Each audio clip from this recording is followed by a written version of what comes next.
오늘 새벽에 은혜 받으실 하나님의 말씀은 고린도전서 15장 1절부터 11절까지 말씀입니다. 함께 큰 목소리로 합독하겠습니다. 시작. 형제들아, 내가 너희에게 전한 복음을 너희로 알게 하노니 이는 너희가 받은 것이요 또 그 가운데 선 것이라.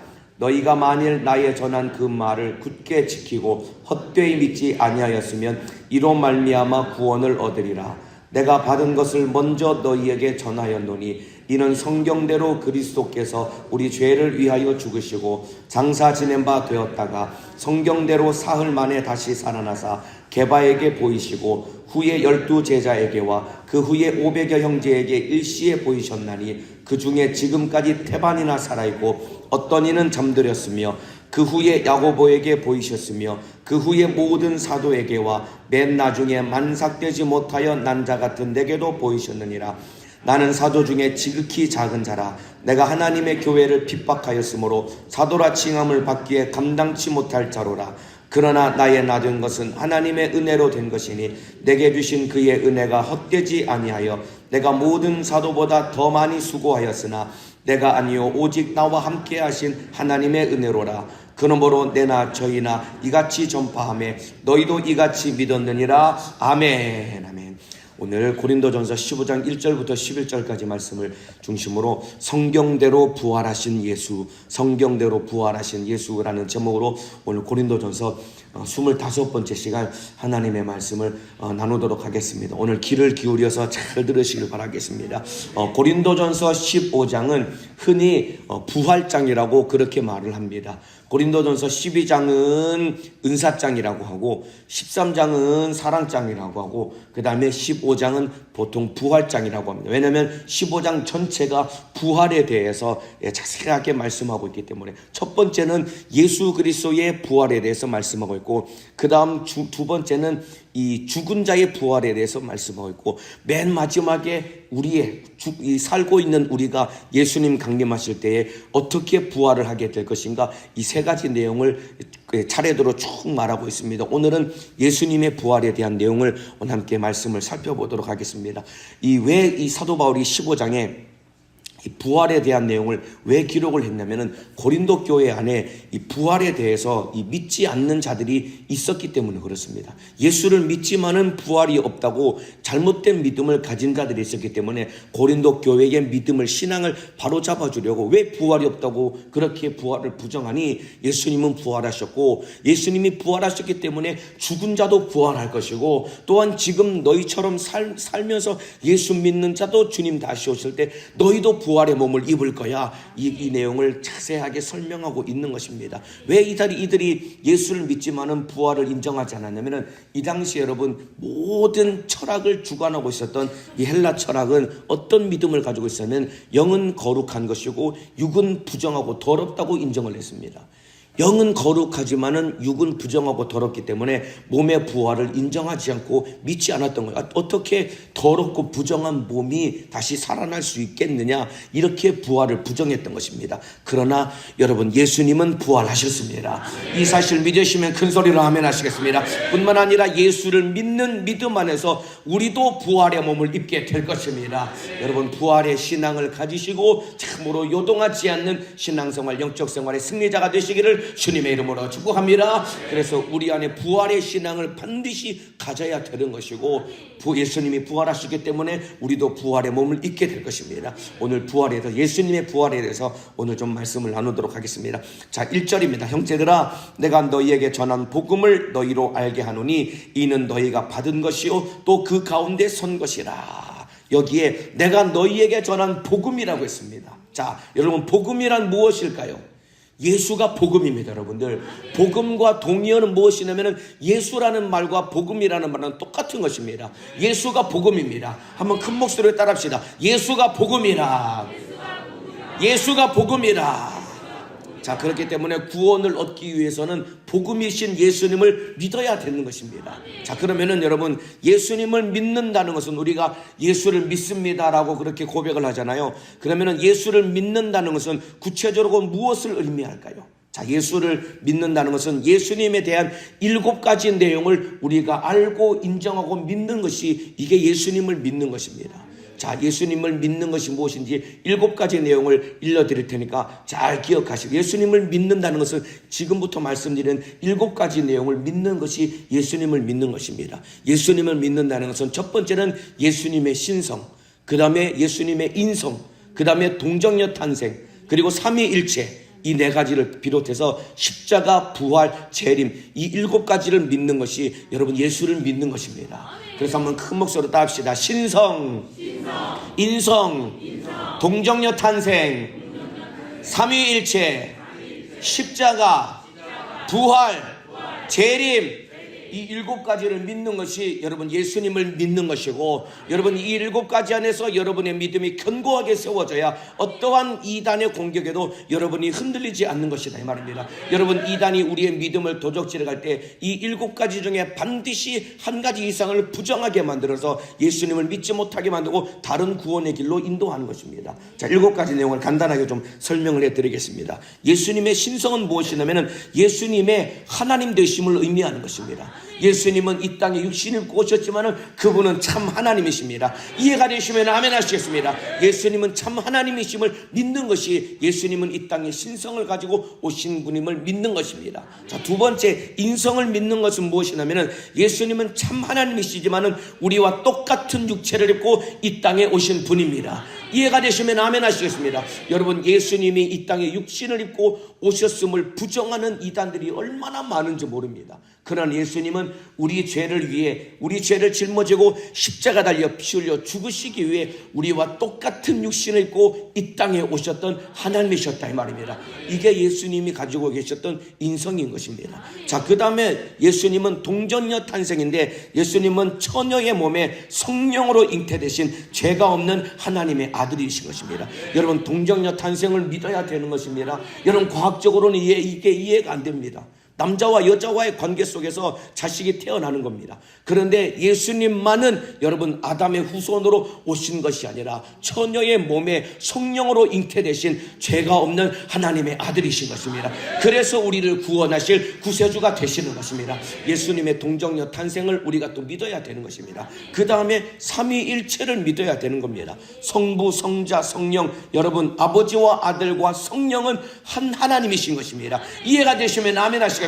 성부와 성자와 성령 세 분이지만은 이 세 분이 한 하나님으로서 역사하신다는 이 사실을 믿는 것이 우리의 믿음의 근간이 되는 것입니다. 자, 그 다음에 또 우리가 믿어야 되는 것이 십자가를 믿어야 되는 것입니다. 예수님은 우리 죄를 해결하시고 우리를 죄와 사망과 지옥에서 구원하시기 위해 육신을 입고 오셔서 십자가 달려 피 흘려 죽으신 분이신 것입니다. 이 사실을 믿고 인정하시면 아멘 하시겠습니다. 그래서 예수를 믿는다는 것은 예수님의 십자가 사건을 믿어야 되는 것이고, 그 다음에 또 믿어야 되는 것이 6번째가 부활입니다. 십자가 달려 피 흘려 죽으신 예수님은 사망 권세를 이기시고 3일 만에 부활하신 분이신 것입니다. 예수님은 다시 사셨습니다. 이것이 예수님이 부활하신 사실을 믿어야 되는 것이고, 마지막 7번째가 바로 재림입니다. 부활하신 예수님은 승천하셔서 지금 하나님 우편에 앉아 계신 분이십니다. 그러나 예수님은 우리의 구원을 완성하시고 세상을 심판하시기 위해 예수님은 반드시 다시 오실 분이십니다. 믿으시면 아멘 하시겠습니다. 예수님은 다시 이 땅에 참으로 재림하셔서 우리의 구원을 완성하시고 세상을 심판하실 심판주로 다시 재림하시고 이 땅에 오실 분이신 것입니다. 이 7가지를 믿는 것이 예수를 믿는다는 것입니다. 예수님의 신성과 인성과 그리고 동정녀 탄생, 삼위일체, 그리고 십자가, 부활, 재림, 이 7가지를 믿고 7가지 믿음 가운데 흔들리지 말아야 어떠한 세상 풍속에도 그리고 이단의 공격에도 흔들리지 않고 믿음을 지킬 수 있는 것입니다. 요동하지 않는 믿음 가운데 신앙생활에 승리하시기를 주님의 이름으로 축복합니다. 자, 그런데 여러분, 이 중에서 여러분 마귀가 가장 믿지 못하게 방해하는 것이 무엇이냐면 바로 부활입니다. 가장 믿지 못하도록 방해하는 것이 부활입니다. 왜냐하면 여러분, 부활신앙이 흔들리면 다 흔들리는 것입니다.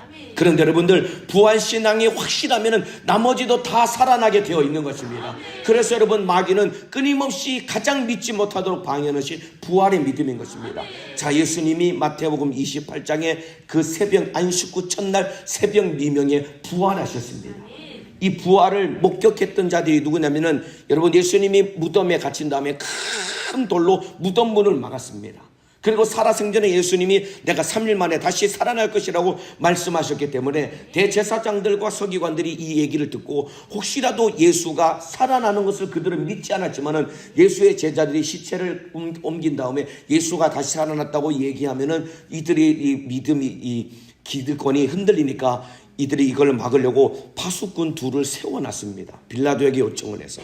그런데 예수님이 큰 무덤 문이 굴려지고 예수님이 부활하셨습니다. 천사들이 나타났을 때 파수꾼이 죽은 자와 같이 얼어가지고 꼼짝 못하는 신세가 되었습니다. 그런데 그들도 예수님의 부활을 목격했습니다. 그런데 여러분 악한 영이 예수님의 부활을 가로막으려고 어떤 간교한 계계를 부렸냐면은 이 대제사장과 서기관들이 파수꾼들을 돈으로 매수했습니다.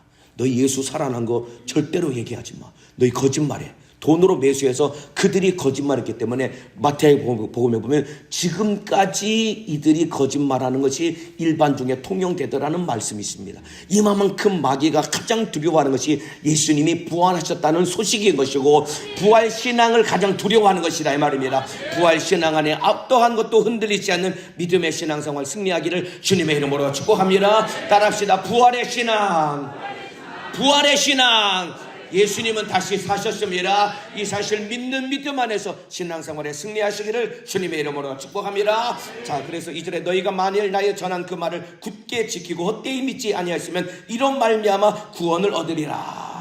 자, 이 말이 무슨 말이냐면은 예수가 부활하셨기 때문에 예수 안에서 죽은 자들도 부활할 것이고 또한 우리도 부활의 몸을 입게 될 것이다 이 말입니다. 이 사실을 굳게 믿고 흔들리지 말아야 그래야 우리의 구원이 완성된다는 것입니다. 너희가 만일 나의 전한 그 말을 굳게 지키고 헛되이 믿지 않았으면 내가 전한 말이라는 것은 예수님이 부활하셨다는 그 소식을 말하는 것입니다. 부활의 신앙과 믿음을 굳게 지키고 헛되이 믿지 않으면 요동하지 않으면 우리의 구원이 완성될 것이라는 것입니다. 여러분 부활의 믿음 흔들리지 말고 마지막 이 믿음 가지고 영원한 천국에서 주님 다시 만나시기를 주님의 이름으로 축복합니다. 자, 예수님은 부활하셨습니다. 여러분들 부활은 사실입니다.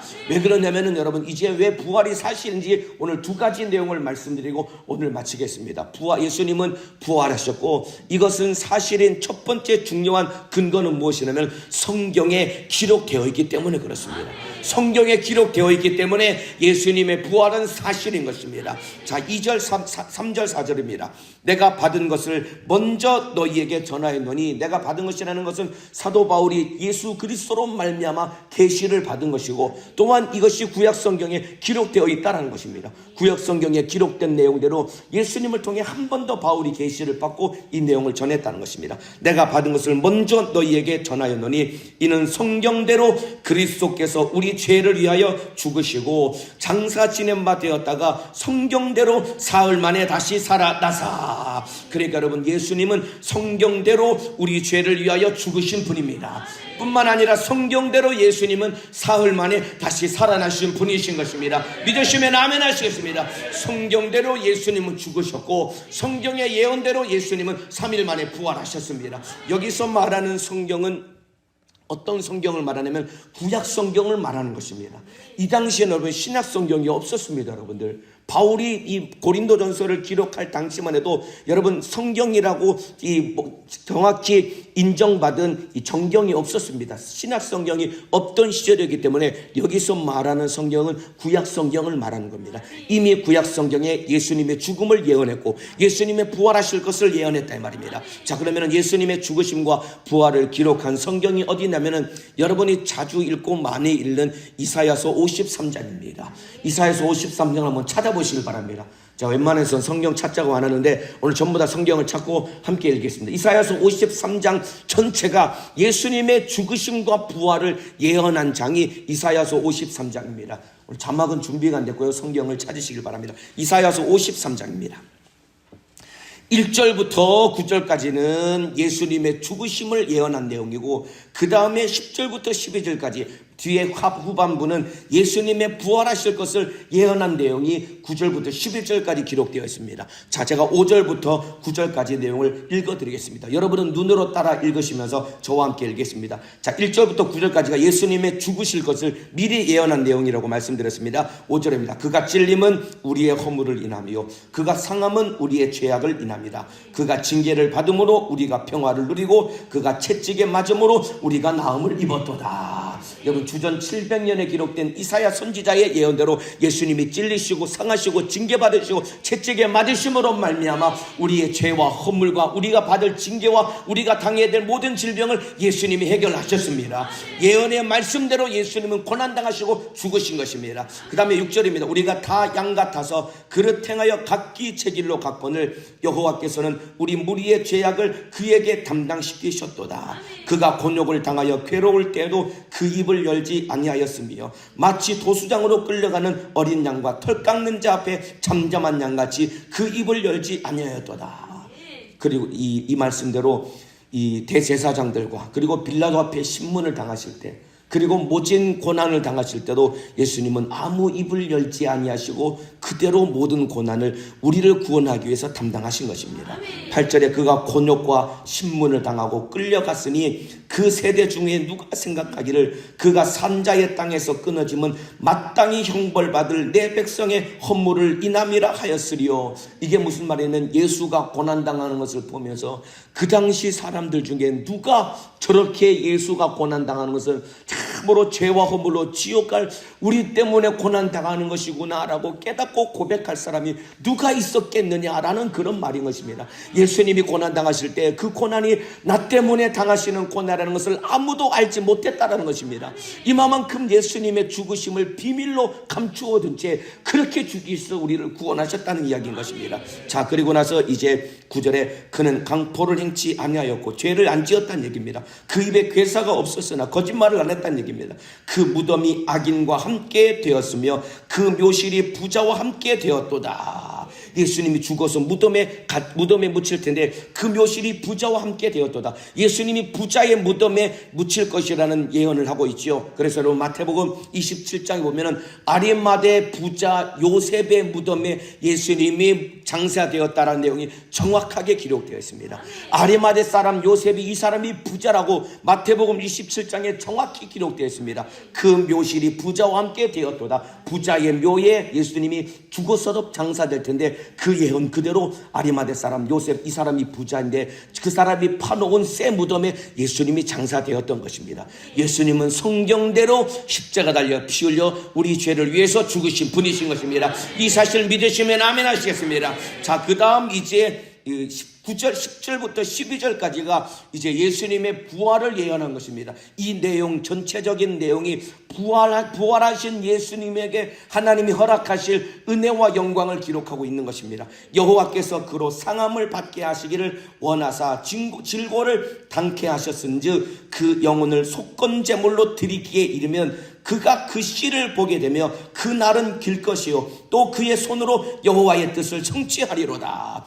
예수가 고난당하고 죽어서 속건제물로 드리게 되면은 그가 그 씨를 보게 되며 그 날은 길 것이요. 이게 무엇을 말할까요? 예수는 죽었지만은 그가 살아나서 그 씨라는 것은 예수 믿고 구원받은 하나님의 자녀들을 의미하는 것입니다. 예수가 부활하심으로 말미암아 구원받은 하나님의 자녀들을 보게 될 것이고 그 날은 길 것이요. 예수가 부활하셨기 때문에 죽어서 끝난 것이 아니라 예수가 부활하셨기 때문에 영원히 통치하시는 하나님의 왕이 참으로 만왕의 왕이 될 것을 미리 예언하고 있는 것이다 이 말입니다. 이해가 되시면 아멘 하시겠습니다. 11절에 가라사대 그가 자기 영혼에 수고한 것을 보고 만족히 여길 것이라. 부활하신 다음에 참으로 예수 때문에 살아날 영혼들을 바라보시면서 만족하실 것이라는 겁니다. 나의 의로운 종이 자기 지식으로 많은 사람을 의롭게 하며 또 그들의 죄악을 친히 담당하리라. 이러므로 내가 그로 존귀한 자와 함께 분깃을 얻게 하며 강한 자와 함께 탈취한 것을 나누게 하리니. 이게 무슨 말이냐면 그 아들에게 모든 존귀와 영광을 하나님 아버지가 돌릴 것이라는 것입니다. 죽은 아들에게 돌릴 수 있겠습니까? 그 아들이 다시 살아나야지 모든 존귀와 영광을 아들에게 돌릴 것 아닙니까? 그러니까 이사야서 53장 10절에서 12절까지 내용이 예수님의 부활할 것을 예언하고 있는 내용인 것입니다. 이는 그가 자기 영혼을 버려 사망에 이르게 하여 범죄자 중 하나로 헤아림을 입었습니다. 그러나 실상 그가 많은 사람의 죄를 지며 범죄자를 위하여 기도하였느니라 하시니라. 이사야서 53장 10절에서 12절 내용이 여러분 예수님의 부활하실 것을 예언하고 있는 말씀인 겁니다. 또 있습니다. 여러분 시편 16편 10절에 이거는 그냥 제가 읽어드리겠습니다. 시편 16편 10절이 여러분 다윗이 지은 시입니다. 이것도 예수님이 부활하실 것을 미리 예언한 내용인데, 이는 내 영혼을 음부에 버리지 아니하시며 주의 거룩한 자로 썩지 않게 하실 것임이니이다. 여기서 말하는 주의 거룩한 자는 바로 하나님의 아들 예수를 말하는 것입니다. 주의 거룩한 자로 썩지 않게 하실 것임이니라. 여러분 사람이 죽으면 3일만 지나면 썩어서 부패하고 얼마 지나지면 한 줌의 흙으로 돌아갑니다. 그런데 주의 죽은 자로 썩지 않게 하실 것임이니라. 썩지 않고 다시 사신 분은 예수님 한 분밖에는 없는 것입니다. 여러분 물론 나사로도 죽었다 살아났지만은 그는 얼마 안 있다가 다시 죽었습니다. 사망 권세를 이기시고 영원히 다시 사신 분은 지금은 예수님 한 분밖에는 없는 것입니다. 그런데 예수님이 다시 재림하실 때에 죽었던 자들이 부활의 몸을 입고 다시 살게 될 것이고, 만일에 우리가 살아있을 때 주님이 공중에 강림하시면은 우리 죽어 없어질 썩을 몸이 부활의 몸을 입고 영광 중에 주님을 만나게 될 것입니다. 이해가 되시면 아멘 하시겠습니다. 여러분 그래서 예수님은 성경대로 부활하셨습니다. 믿으시면 아멘 하시겠습니다. 이사야서 53장 10절부터 12절 말씀, 시편 16편 10절 말씀처럼 예수님은 성경대로 부활하셨다 이 말입니다. 여러분 만일에 예수님이 부활하지 않았다면 여러분 이게 어떤 사건이 되냐면은, 예수님이 부활하지 않았다면 예수님도 자기 죄로 죽은 것입니다. 이 땅에 여러분 아무도 다시 살지 못했던 이유는 전부 다 자기 죄로 죽었기 때문에 다시 살지 못한 것입니다. 마찬가지로 예수님이 다시 살지 못했다면 예수님도 자기 죄로 죽은 것이다 이 말입니다. 그런데 예수님은 죄가 없는 하나님의 아들이시기 때문에 비록 우리 죄를 짊어지고 십자가 달려 피 흘려 죽으셨지만은 죄 없는 하나님의 아들이시기 때문에 사망 권세를 이기시고 3일 만에 부활하신 것이다 이 말입니다. 이해가 되시면 아멘 하시겠습니다. 그래서 여러분 참으로 예수님은 성경대로 부활하신 것입니다. 부활이야말로 예수가 참으로 하나님의 아들이심을 가장 확실하게 증명하는 확실한 증거인 것입니다. 이 부활의 신앙 흔들리지 않고 믿는 믿음을 가지고 천국 갈 때까지 승리하시기를 주님의 이름으로 축복합니다. 한번 따라합시다. 예수님은 성경대로 부활하셨다. 더 크게 예수님은 성경대로 부활하셨다. 예수님은 성경대로 부활하신 것입니다. 여러분 신약 성경에도 예수가 부활하셨음을 참으로 많은 신약 성경에도 엄청나게 기록되어 있습니다. 자 그러면 여러분 예수님이 어떻게 부활을 하셨을까요? 이거 굉장히 중요한 내용입니다. 잘 들으시길 바랍니다. 예수님이 어떻게 부활하셨을까요? 성경에 뭐라고 기록됐냐면은 성부 하나님께서 성령의 능력으로 그 아들 예수를 다시 살리셨다라고 기록하고 있습니다. 여러분들 성부 하나님께서 성령의 능력으로 그 아들 예수를 다시 살리셨다는 것입니다. 여러분 우리는 그럼 어떻게 부활할까요? 이와 똑같습니다. 여러분들 성부 하나님께서 우리 안에 계신 성령의 능력으로 말미암아 죽을 우리를 다시 살리셔서 우리에게 부활의 영광을 다시 주실 것이라는 것입니다. 이해가 되시면 아멘 하시겠습니다. 그래서 여러분 신앙생활이 왜 중요하냐면, 성령 충만이 왜 중요하냐면 성령 충만해야 이 땅에서 주님 뜻대로 살아갈 수 있는 것이고 성령 충만해야 부활의 영광을 누릴 수 있는 것입니다. 자, 그 내용 제가 읽어드리겠습니다. 자, 예수님이 성부 하나님이 성령의 능력으로 그 아들을 다시 살리셨다는 내용이 갈라디아서 1장 1절과 로마서 8장 11절에 기록되어 있습니다. 제가 읽어드리겠습니다. 들어보세요. 갈라디아서 1장 1절입니다. 죽은 자 가운데서 그리스도를 살리신 하나님 아버지로 말미암아.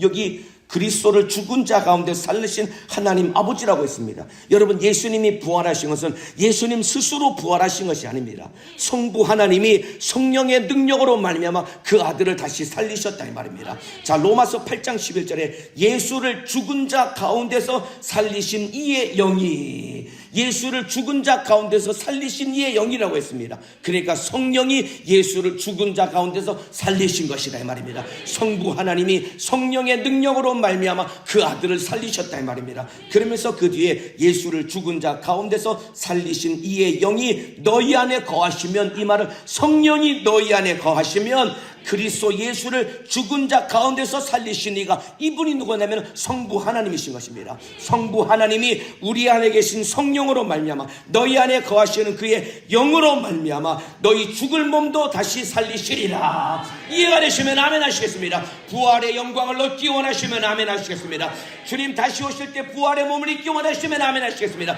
그렇다면 여러분 성령 충만함으로 성령의 인도 따라 신앙생활을 해야 되는 것이다 말입니다. 이해가 되시면 아멘 하시겠습니다. 그러니까 여러분 성령 충만은 얼마나 중요하냐면 이 땅에서 육신의 속을 이기고 우리가 신앙생활 승리하고 충성하는 것도 성령의 능력으로 우리가 신앙생활 하지만은 마지막 우리가 여러분 썩어 없어질 육신을 벗고 부활의 몸을 입기 위해서도 우리가 성령 충만해야 되는 것입니다. 성령 충만해야 주님의 신부가 될 수 있는 것입니다. 성령 충만해야 부활의 영광을 누릴 수 있는 것입니다. 날마다 기도해서 성령 충만해서 주님의 뜻대로 살아가시기를 주님의 이름으로 축복합니다. 그러니까 여러분 얼마만큼 우리가 기도해야 되는 것이고 얼마나 성령 충만해야 되는지 여기서 답이 나오는 것이다 이 말입니다. 기도해서 성령 충만해서 주님과 함께 부활의 영광을 누리시기를 주님의 이름으로 축복합니다. 그래서 예수님이 부활하신 것이 사실인 첫 번째 이유는 성경에 기록되어 있기 때문인 것이고, 여러분 예수님이 부활하신 것이 사실인 두 번째 이유는 무엇이냐면 부활의 증인들이 있기 때문에 그렇습니다. 자, 그 내용이 오늘 본문 5절부터 8절까지 나옵니다. 제가 읽어드리겠습니다. 고린도전서 15장 5절부터 8절까지 내용입니다. 게바에게 보이시고 후에 12 제자에게와 그 후에 500여 형제에게 일시에 보이셨나니 부활하신 예수님이 나타나셨다는 것입니다. 그 중에 지금까지 태반이나 살아있고 어떤 이는 잠들었으며 그 후에 야고보에게 보이셨으며 그 후에 모든 사도에게와 맨 나중에 만삭되지 못하여 난 자 같은 데게도 보이셨느니라. 자, 부활하신 예수님이 수많은 사람들에게 나타나셔서 보이셨고 그들이 부활의 증인이 되었다는 것입니다. 5절에 보면은 게바와 12 형제에게, 그리고 6절에는 500여 형제들에게, 그리고 7절에는 야고보에게. 야고보는 여기서 말하는 야고보는 예수님의 동생 야고보를 말하는 것입니다. 이 사람이 예루살렘의 교회의 지도자가 됩니다. 그리고 8절은 맨 마지막에 사도 바울에게 보이셨답니다. 자, 보세요. 여러분 부활을 목격한 사람들의 공통점이 뭔지 아십니까? 여기 기록되어 있는 부활을 목격한 사람들의 공통점이 뭔지 아십니까? 이들의 인생이 달라졌다는 것입니다. 어떻게 달라졌냐면은 그렇게 비겁했던 제자들이, 그리고 예수를 잡아 죽이려고 했던 자들이, 예수를 부인했던 자들이 복음을 위해 목숨을 거는 자로 변화되었다는 것입니다. 여러분 부활을 목격한 자들은 그들의 인생이 변화된 것입니다. 여러분 이것이 예수님이 부활하셨다는 것을 가장 확실하게 증명하는 두 번째 확실한 증거다 이 말입니다. 여러분 거짓말을 위해서 목숨을 걸 사람은 없습니다. 여러분들 거짓말을 위해서 목숨을 걸 사람은 없습니다. 그런데 진리 앞에서는 목숨을 걸 수 있는 것입니다. 왜 그러냐면 이와 똑같이 여러분들 부활하신 예수님을 만났던 제자들이 복음을 위해서 목숨을 걸었던 이유는 이들이 진짜 부활하신 예수님을 만났기 때문이다 이 말입니다. 이와 같이 예배하는 우리 성도들도 부활하신 예수님을 참으로 믿고 인정하는 것 아닙니까? 그렇다면 복음을 위해 주님 뜻대로 사는 일에 목숨을 걸고 신앙생활 하시기를 주님의 이름으로 축복합니다. 자, 보세요. 베드로가 비겁했습니다. 예수님을 3번이나 보냈습니다. 그러나 부활하신 예수님을 만나고 그의 인생이 변화되어서 마지막에는 십자가에 거꾸로 매달려 죽을 만큼 복음을 위해 살았던 자입니다. 그리고 여러분 예수님의 동생 야고보도, 여러분 예수님이 공생애를 사시는 동안에는 예수님의 동생 야고보가 예수를 믿지 않았습니다. 우리 형이 미쳤다라고 그렇게 자기 형을 비난하고 손가락질하던 자가 예수님의 동생 야고보였습니다. 그런데 그가 부활하신 예수님을 만나고 나서 여러분 복음을 위해 살고, 야고보가 여러분 예루살렘 교회에 베드로와 함께 예루살렘 교회를 다스리는 지도자가 된 것입니다. 그리고 맨 마지막에 여러분 사도 바울이라는 사람, 참으로 여러분 교회를 핍박한 사람이었습니다. 그런데 담에색에서 부활하신 예수님을 만남으로 말미암아 그가 복음을 전하는 사도가 된 것입니다. 여러분 변화된 바울의 삶이 복음이 부활하신 예수님이 확실하다는 사실을 증거하는 참으로 증명서가 된 것이 바울의 삶이었던 것입니다. 그래서 보세요 여러분들, 9절에 나는 사도 중에 지극히 작은 자라. 왜 작은 자라고 바울이 그렇게 고백하냐면 내가 하나님의 교회를 핍박하였으므로 사도라 칭함을 받기에 감당치 못할 자로라. 여러분, 바울은 이 교회를 핍박하고 예수를 믿지 않고 부정하는 자였습니다. 그러나 나가 된 것은 하나님의 은혜로 된 것이니 하나님의 은혜로 말미암아 부활하신 예수님을 만남으로 말미암아 그의 인생이 변화되었다는 것입니다. 내가 모든 사도보다 더 많이 수고했으나 내가 아니요 오직 나와 함께 하신 하나님의 은혜로라. 여러분, 부활하신 예수님을 인격적으로 만나고 그 예수님을 믿는 믿음 안에서 신앙생활할 때 우리도 목숨 걸고 복음을 위해 살 수 있는 것입니다. 여러분, 예수님의 부활하심을 믿으시는 분만 아멘 하시겠습니다. 그렇다면 복음을 전하고 복음 전하는 일에 목숨을 거는 신앙생활 하시기를 주님의 이름으로 축복합니다. 여러분, 진짜 부활을 믿는다면 이 소식을 전해야 될 것 아닙니까? 얼마만큼 전해야 되느냐? 목숨을 걸고 전해야 되는 것이다 이 말입니다. 여러분, 참으로 요즘 전도하기가 힘들다고 이구동성으로 다 같이 이야기합니다. 코로나 이후에 교회가 참으로 혐오시설, 혐오 집단처럼 그렇게 여겨짐으로 말미암아 사람들이 참으로 복음을 전도하기가 힘들어졌습니다. 여러분, 그런데 여러분, 오늘날 지금 한국교회가 처한 상황보다 훨씬 더 복음을 전하기가 힘들 때가 언제였냐면은 여러분, 이 당시 초대교회 제자들이 신앙생활할 당시가 훨씬 더 어렵고 힘들 때였습니다. 이때는 예수 믿으면은 붙들려 가서 잡혀 죽을 때였습니다. 그런데 예수님이 부활하신 것이 사실도 믿으시고 이것이 진짜니까 목숨 걸고 복음을 전했다 이 말입니다. 이와 같이 우리도 참으로 부활하신 예수님을 내 안에 모시고 여러분, 참으로 복음을 위해 죽도록 충성하는 믿음의 삶을 살아가시기를 주님의 이름으로 축복합니다. 여러분, 십자가를 통과하지 않은 영광은 없습니다. 여러분, 이와 똑같습니다. 내가 죽어져야 부활의 영광을 누리게 되는 것입니다. 예수님이 죽었기 때문에 부활하신 것 아닙니까? 이와 똑같습니다. 이 땅에서도 우리가 목숨 걸고 신앙생활하고 참으로 주를 위해 죽어져야 부활의 영광을 누릴 수 있는 것입니다. 예수님이 죽으셨기 때문에 부활하신 것처럼 우리도 주를 위해 죽고 주와 복음을 위해 사는 자가 되어서 주님 다시 오실 때 부활의 영광을 누리며 살아가시기를 예수님의 이름으로 축복합니다. 기도하겠습니다. 두 손을 번쩍 들겠습니다.